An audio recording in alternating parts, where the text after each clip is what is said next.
Ia uitați, salutare fraților și bine v-am regăsit din nou la un episod de pe acest canal. Ia uitați voi fraților, de ce nu mai pot eu posta pe YouTube. A venit iar nu mai pot să fac nimic aici așa. Îmi cer mii de scuze că nu mai reușesc să fac absolut nimic. E foarte greu iarna să faci. Dați cât e frig afară. Am venit aici așa iar la căsuță, în via boierească aici așa.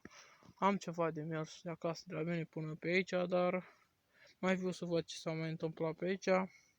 Și uitați de ce nu mai pot eu posta. Nu mă uitați-vă aici așa. Eu am terminat și de făcut părțile laterale la căsuță. Adică alea de bărnui care ridic pereți. I-am terminat tot. Numai că vreau să le bat. Termin postamentul ăla și mă ridic în sus cu acoperișul. Dacă nu știu. Vremea asta se străcă din ce în ce mai rău. Nu uitați acolo, fraților, îmi cer mii discuții pentru chestia asta că n-am mai postat de atâta timp. E foarte greu cu iarna să postez pe YouTube. Ia uitați cât e de urât vremea. Încă acum s-a mai oprit, a nins asta toată ziua. A nins, n-am mai putut face nimica. Dar poate săptămâna asta, sâmbătă sau în altă zi, poate mai scap o leacă, mai am o leacă de timp și mai fac ceva. Dar nu vă promit nimic, deoarece nu știu sigur dacă pot să mai fac ceva în perioada asta. Mai este vreo 2 săptămâni, 3 săptămâna asta e dusă, mai este 2 săptămâni, vine Crăciunul, vin sărbătorile. După sărbători încolo, dar după sărbători vine vremea mai rău. Că și intră iarna mai în dreptul și e mai rău. Dar, na, o să cred că o să fie făcut la primăvară încolo proiectul, că nu am timp. Cât mai este aici, o grămadă mai este. Dar eu o să încercați, n-am făcut nimic, dar mâine poate o să mai viu și o să mai fac ceva.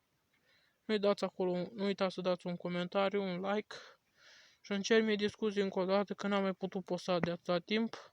Îmi cer mii discuții. Și ne revedem la următorul videoclip. Cu noi schimbări la căsuță aici așa. Că acum nu am ce face. E seară deja. Am avut treabă pe acasă, n-am putut să viu. Și asta este. Deci ne revedem la următorul videoclip pe canalul meu de YouTube. Vă mulțumesc din tot sufletul pentru suma de 105 abonați. Respect din partea mea pentru voi. Vă mulțumesc din tot sufletul. Dar într-o zi o să viu și o să fac mai mult. O să văd cu cine voi vorbesc. O să vorbesc cu Vali să vin într-o zi să mă ajute. Și fac aici așa. Vreau să o ridic mai sus pe căsuță. Să-i pun acoperișul. Că după aia lutul pot să-l mai dau și așa. Îl dau cu cletera, gura mamei lui. Dar acum să-l termin cu lemnul de făcut.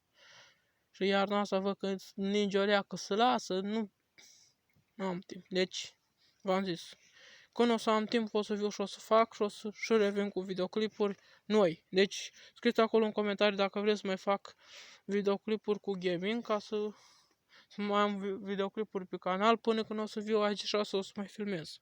Ne revedem la următorul videoclip. Nu uitați, dați comentariu dacă vreți să fac videoclipuri cu gaming. Și nu uitați, dați un like, o abonare, un comentariu și ne revedem la următorul videoclip cu noi schimbări la căsuță. Pa, pa!